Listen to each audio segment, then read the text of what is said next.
आज हम बात करेंगे WJP rule of law index 2025 की रिपोर्ट की, जिसमें भारत को 143 देश में से 86वां स्थान मिला है। 143 देशों में से 86वां स्थान। क्या यह केवल एक नंबर है? बिल्कुल नहीं। यह नंबर तय करता है कि जब आप रिश्वत देने से मना कीजिएगा तो क्या आपकी सुनवाई होगी, और यह नंबर तय करता है कि आपकी बेटी कितनी सुरक्षित है, और यह तय करता है कि क्या सरकारी बाबू मनमानी करेगा या कानून का पालन करेगा। नमस्कार, मेरा नाम प्रिंस कुमार है और आप देख रहे हैं प्रिंस रिपोर्ट्स इंडिया। यह कोई साधारण वीडियो नहीं है, यह भारत के न्याय, सुरक्षा और लोकतंत्र का सत्य आईना है। यह वीडियो थोड़ा लंबा होगा, लेकिन स्किप मत कीजिएगा, यह काफी अहम मुद्दा है। आज हम इसे समझेंगे, एक एक फैक्टर को देखेंगे और जानेंगे कि एक नागरिक के तौर पर हमारा काम क्या है और हम कहां पे खड़े हैं। सबसे पहले हम समझते हैं कि ये रूल ऑफ लॉ क्या है। सरल शब्दों में समझे तो इसका मतलब है कि देश किसी व्यक्ति के चेहरे, पद या ताकत से नहीं चलता है, बल्कि संविधान और कानून की सर्वोच्चता से चलता है। यानी कानून सबके लिए बराबर है, चाहे वह देश का प्रधानमंत्री हो या गली का गरीब आदमी। और इस कानून की ताकत को मापने का पैमाना है WJP rule of law index, जिसे वर्ल्ड जस्टिस प्रोजेक्ट, एक स्वतंत्र संस्था है, वो हर साल जारी करती है। यह इंडेक्स सिर्फ एक रिपोर्ट नहीं है, यह देश के नागरिकों की सुरक्षा, न्याय और लोकतांत्रिक अधिकारों का दर्पण है। यह बताता है कि हमारी सरकार और न्याय प्रणाली कितनी निष्पक्ष और प्रभावी है, और इससे हमें पता चलता है कि कहां सुधार की जरूरत है। आप स्क्रीन पे पिछले 20 सालों का डेटा देख सकते हैं। स्क्रीन पे भी 20 साल का डेटा होगा, आप देख सकते हैं उसको। और जब हम अपने देश की रैंकिंग को देखते हैं तो यह सच में शर्मनाक लगता है। क्या सिर्फ सरकार बदलने से सब कुछ ठीक हो जाता है, या इसमें जनता की भी जिम्मेदारी है? यही सवाल हमें अंदर से जागरूक और सक्रिय बनाता है, क्योंकि कानून का राज और न्याय सिर्फ सरकार की मेहनत से नहीं, बल्कि हम सबकी भागीदारी और सतर्कता से मजबूत होता है। तो चलिए अब हम समझते हैं कि रूल ऑफ लॉ का मतलब क्या है और क्यों यह हमारे रोजमर्रा के जीवन से जुड़ा हुआ है। जैसा भी आपने लिस्ट में देखा कि भारत की स्थिति इस साल 2025 में 143 देशों में 86वां स्थान है। भारत का स्कोर है 0.49, 1.0 जो अच्छा माना जाता है। ये स्कोर साफ बताता है कि हमारे देश में कानून का शासन अभी भी औसत से नीचे और कमजोर है। एक चीज ध्यान रहे, यह इंडेक्स हमारी आर्थिक शक्ति, टेक्नोलॉजी या जनसंख्या बल को नहीं मापता है, यह केवल न्याय और सुशासन को मापता है। तो अब सवाल यहाँ ये भी है कि WJP जो है वो किस आधार पर देश को मापता है। तो इसका जवाब छिपा है इन 8 कारकों में, जो मैं अभी नीचे बताने जा रहा हूँ। हम बात कर लेते हैं WJP के पहले कारक की, सरकारी शक्तियों पर रोक। यह फैक्टर सीधे यह मापता है कि क्या सरकार और उसके नेता कानून से ऊपर हैं या नहीं। यानी कि क्या हमारी संसद, सुप्रीम कोर्ट, मीडिया और सिविल सोसाइटी सरकार पर उचित नियंत्रण रख पा रही है। अगर इस कारक में आपका स्कोर कम है तो इसका मतलब है कि सत्ता का केंद्रीकरण हो रहा है, यानी कोई भी संस्था सरकार से सवाल पूछने में डर रही है। और ये वीडियो किसी भी राजनीति पार्टी के खिलाफ नहीं है। जैसा कि अभी आपने लिस्ट देखा 2010 से लेके अभी 2025 तक का, तो ये लिस्ट में कहीं भी ऐसी स्थिति में नहीं है जहां कि हम अपने आप को जस्टिफाई कर सके। यदि सरकार पर कोई रोक नहीं होगी तो मनमानी और तानाशाही के खतरे बढ़ जाएंगे। दूसरा जो कारक है वो है भ्रष्टाचार की अनुपस्थिति, और यह फैक्टर है जिसमें भारत सबसे ज्यादा संघर्ष करता है। यह सीधे यह मापता है कि हमारी पुलिस, सरकारी अधिकारी, न्यायपालिका और विधायक संसद कितनी रिश्वत लेते हैं।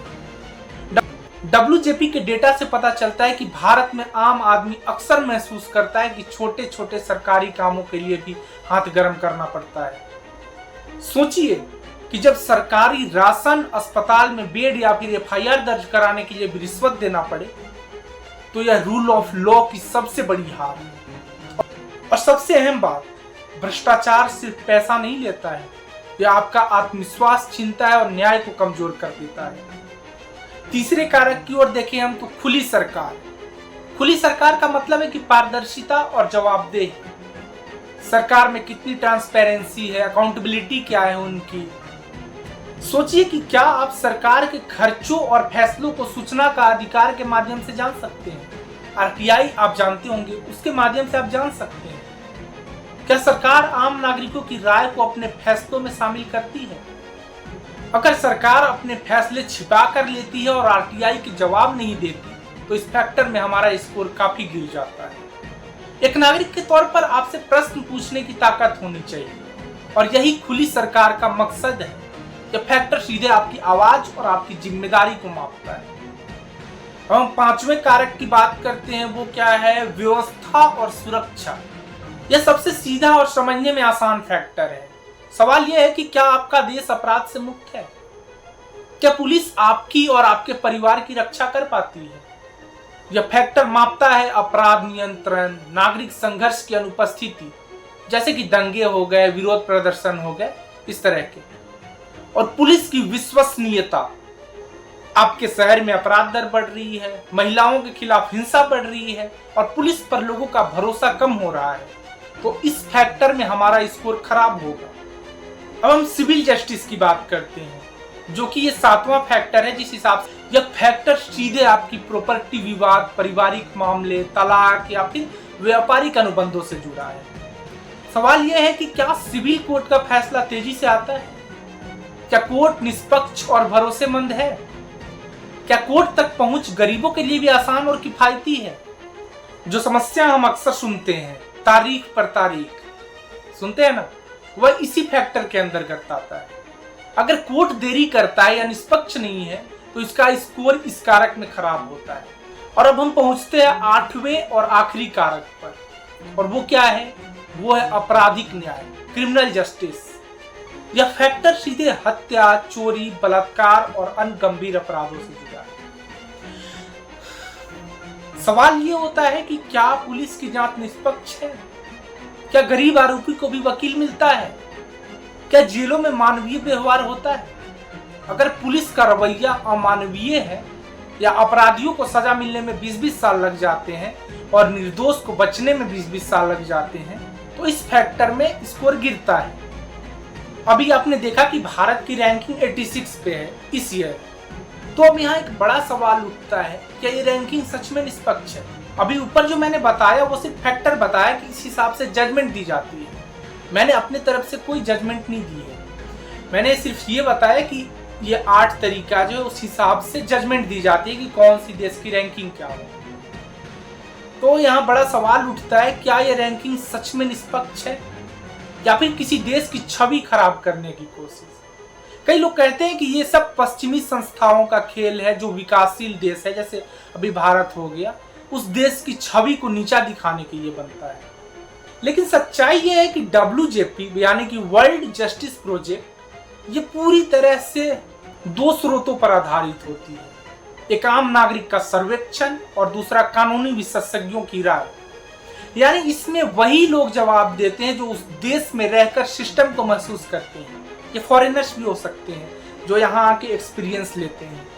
ना तो ये रिपोर्ट किसी सरकार से लिखवाई जाती है और ना किसी नेता के भाषणों पर बनती है। अब सोचिए कि 8 कारक जो हमने समझा, ठीक है, क्या हमारे देश में सच में भ्रष्टाचार खत्म हो गया है? क्या हमारे देश में भ्रष्टाचार नहीं है? क्या हर कोई कानून के आगे बराबर है? क्या आरटीआई का जवाब समय पर मिलता है? क्या पुलिस हर जगह निष्पक्ष और संवेदनशील है? अगर इन सवालों का जवाब हाँ होता ना, तो रैंकिंग खुद ब खुद ऊपर चली जाती। तो ये कहना कि ये रिपोर्ट सिर्फ छवि खराब करने के लिए है, ये सच से भागना है, अपनी जिम्मेदारी से भागना है। असल बात यह है कि ये रिपोर्ट हमें आईना दिखाती है कि संविधान तो मजबूत है, लेकिन उसके पालन में कहीं ना कहीं हम सब कमजोर हैं। सरकार भी, सिस्टम भी, नागरिक भी। रैंकिंग का गिरना सिर्फ नंबर नहीं है, इसका मतलब है कि सिस्टम कमजोर है, भ्रष्टाचार ज्यादा है, कानून निष्पक्ष नहीं है, न्याय पाने में देरी होती है, पुलिस और सरकारी दफ्तर भरोसेमंद नहीं है। इसका असर ये होता है, आम आदमी पीड़ित बनता है। छोटा व्यापारी, गरीब, छात्र, महिला जो न्याय के लिए सरकार या कोर्ट पर निर्भर है। लोग रोजमर्रा के मामलों में असुरक्षित और फ्रस्ट्रेट महसूस करते हैं। अंतर्राष्ट्रीय छवि पर असर पड़ता है। जब WJP या अन्य अंतर्राष्ट्रीय इंडेक्स में रैंक गिरती है तो विदेशी निवेशक और कंपनियां सोचने लगती हैं, क्या यह बिजनेस करना सुरक्षित है? ये रिपोर्ट हमें निराश करने के लिए नहीं, बल्कि सबक सीखने के लिए है। हमारे देश में जितने भी लोग सरकार और सिस्टम में बैठे हैं, उन्हें शर्म महसूस करनी चाहिए कि कानून का राज कमजोर पड़ रहा है। और आम नागरिक के लिए भी एक जागरूकता की बात है। हमें केवल दोष ढूंढना नहीं है, बल्कि अपनी जिम्मेदारी समझकर सिस्टम को मजबूत करने में हिस्सा लेना है। इसलिए इस रिपोर्ट को शिकायत का कारण नहीं, बल्कि सीखने और सुधारने का अवसर समझिए। मैं आपसे पूछना चाहता हूं, इस वीडियो के बारे में क्या राय है आपकी? जो भी राय है कमेंट में नीचे जरूर बताइएगा। और वीडियो अच्छा लगे तो लाइक कीजिएगा, शेयर कीजिएगा और सब्सक्राइब जरूर कीजिएगा। तब तक के लिए धन्यवाद। मिलते हैं अगले वीडियो में।